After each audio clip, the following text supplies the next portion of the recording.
नमस्कार शेतकरी मित्रांनो, मी करण लोणकर.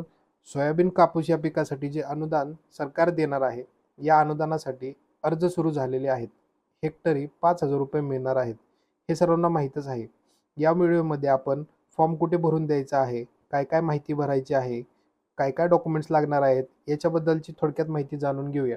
तर मित्रांनो, या चॅनलवर पहिल्यांदा आला असाल तर सबस्क्राईब करायला विसरू नका. तर चला मित्रांनो, व्हिडिओ सुरू करूया.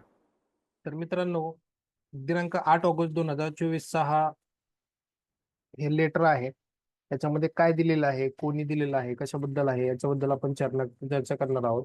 तर प्रति आयुक्त कृषी आयुक्तालय पुणे, विषय काय आहे तुम्हाला पाहता येईल. विषय आहे 2023च्या खरीप हंगामातील कापूस व सोयाबीन उत्पादक शेतकऱ्यांना अर्थसहाय्य देण्याबाबत. संदर्भ काय आहे, कृषी व पदुम विभाग शासन निर्णय समक्रमांक दिनांक 29/7/2024. आता याच्यामध्ये तुम्हाला जो रकाना दिलेला आहे त्याच्यामध्ये काय तुम्हाला मेन्शन केलेलं आहे ते वाचून दाखवतो. उपरोक्त विषयाबाबत संदर्भातील शासन निर्णयाद्वारे राज्यातील सन 2023च्या खरीप हंगामातील ई पीक पाहणीवरील नोंदणीत कापूस व सोयाबीन उत्पादक शेतकऱ्यांना अर्थसहाय्य मंजूर करण्याबाबत शासन निर्णय निर्गमित करण्यात आला आहे. या अर्थसहाय्याचे वितरण शेतकऱ्यांना सार्वजनिक वित्तीय व्यवस्थापन प्रणालीद्वारे शेतकऱ्यांच्या आधार लिंक बँक खात्यामध्ये थेट हस्तांतरण डीबीटीच्या माध्यमातून होणार आहे. त्या अनुषंगाने अनुज्ञेय अर्थसहाय्य शेतकऱ्यांना अदा करण्यासाठी शेतकऱ्यांच्या आधार संबंधी माहितीचा वापर करण्याबाबत त्यांच्याकडून घेण्यात येणाऱ्या संमतीपत्राचा नमुना तसेच सामायिक खातेदारांच्या बाबतीत एकाच खातेदारासह अर्थसहाय्य वितरित करण्याच्या अनुषंगाने घ्यावयाच्या ना हरकत पत्राचा नमुना सोबत जोडून पाठवण्यात येत आहे. म्हणजे की काय आहे, की याच्यामधून जे तुम्हाला पेमेंट येणार आहे तर ते तिथं तुम्हाला काय मेन्शन केलेलं आहे पहा, इथे मी तुम्हाला वाचून दाखवतो की इथे बघा, आधार लिंक बँक खात्यामध्ये तुम्हाला थेट हस्तांतरण होणार आहे डीबीटीच्या माध्यमातून. तर जे कुठलं आधार लिंक तुम्हाला तुमचं जे बँक खातं आहे, जे तुमचं आधार लिंक असेल ना, तर तिथं ते तुम्हाला डायरेक्ट लिंक होणार आहे किंवा त्या खात्यावरती तुम्हाला पैसे येणार आहेत. तर त्या अनुषंगाने अर्थसहाय्य शेतकऱ्यांना अदा करण्यासाठी शेतकऱ्यांच्या आधार संबंधित माहितीचा वापर करण्याबाबत त्यांच्याकडून घेण्यात येणाऱ्या संमतीपत्राचा नमुना तसेच सामायिक खातेदारांच्या बाबतीत एकाच खातेदारास अर्थसहाय्य वितरित करण्याच्या अनुषंगाने घ्यावयाचा ना हरकत पत्राचा नमुना सोबत जोडून पाठवण्यात येत आहे. आता याच्यात काय केलेलं आहे मित्रांनो, इथे बघा, तुम्हाला 2 नंबरला दाखवलेलं आहे बघा. इथे मी तुम्हाला दाखवतो.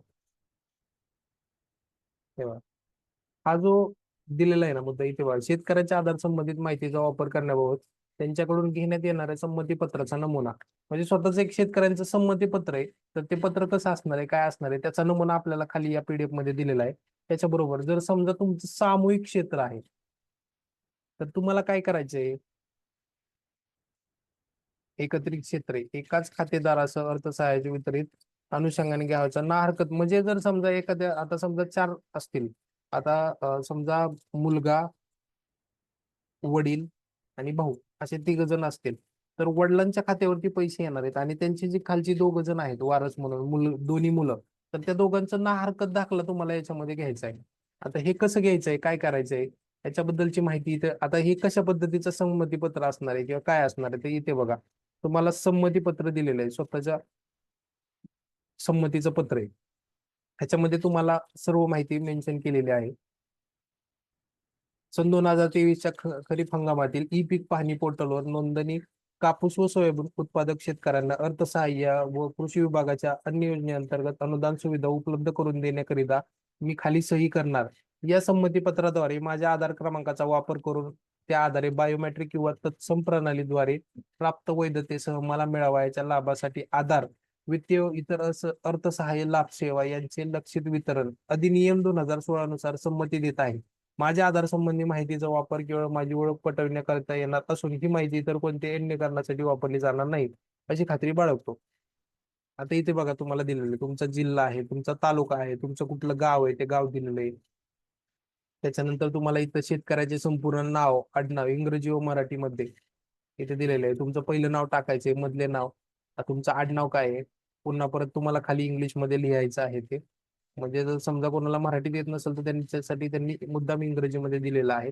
त्याच्यानंतर बघा, आधार क्रमांक दिलेला आहे इंग्रजीमधून. तुमचा जो काय आधार क्रमांक आहे तो तुम्हाला इंग्लिशमध्ये याच्यामध्ये लिहायचा आहे. त्याच्यानंतर तुमचा जो शेतकऱ्याचा मोबाईल नंबर आहे, जो तुमच्या सगळ्यात महत्वाचा आधारला लिंक आहे, जो तुमच्या आधार नंबर वरून जे तुमच्या अकाउंटला लिंक आहे तो मोबाईल नंबर तुम्हाला इथं टाकायचा आहे.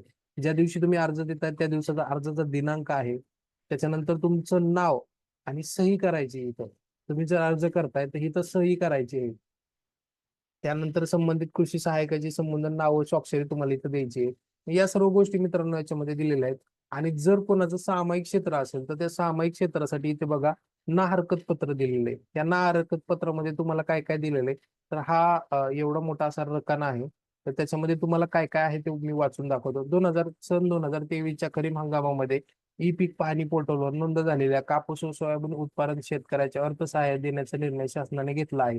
या योजनेचा आम्हाला लाभ घ्यावायचा आहे. आम्ही जिल्हा, तुमचा तालुका, तुमचा जो कुठला तुमचा जिल्हा आहे, जो तुमचा तालुका आहे, तर ह्या गोष्टी तुम्हाला द्यायच्या आहेत. त्याच्यानंतर तुमचं गाव आहे, यामधील खाते क्रमांक, हिस्सेदार आहोत, आम्हाला अन्वय असणाऱ्या लाभाची रक्कम ही आम्ही सर्व संमतीने आमच्यातील सहहिस्सेदार असल्याच्या खालील खातेदार यांच्या आधाराशी संलग्न बँक खात्यामध्ये जमा करण्याची संमती देतो.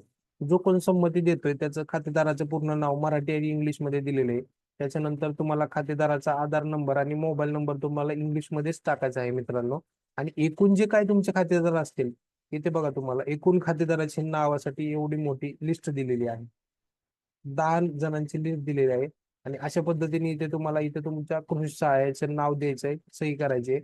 आणि हे अशा पद्धतीचं आहे. त्याच्यामध्ये तुम्हाला व्यवस्थित फॉर्म, 2 पद्धतीचे फॉर्म दिलेले आहेत, जसं की तुमच्या लक्षात येईल. इथे बघा सामायिक ना हरकत पत्र दिलेलं आहे काय मित्रांनो. आणि तुम्हाला अजून एक दिलेलं आहे ते म्हणजे तुमचं संमतीपत्र. तर ह्या सर्व गोष्टी तुम्हाला दिलेल्या आहेत. तर मित्रांनो अशी हा महत्वपूर्ण व्हिडिओ आपल्या शेतकरी मित्रांना शेअर जरूर करा. जय हिंद, जय महाराष्ट्र. धन्यवाद.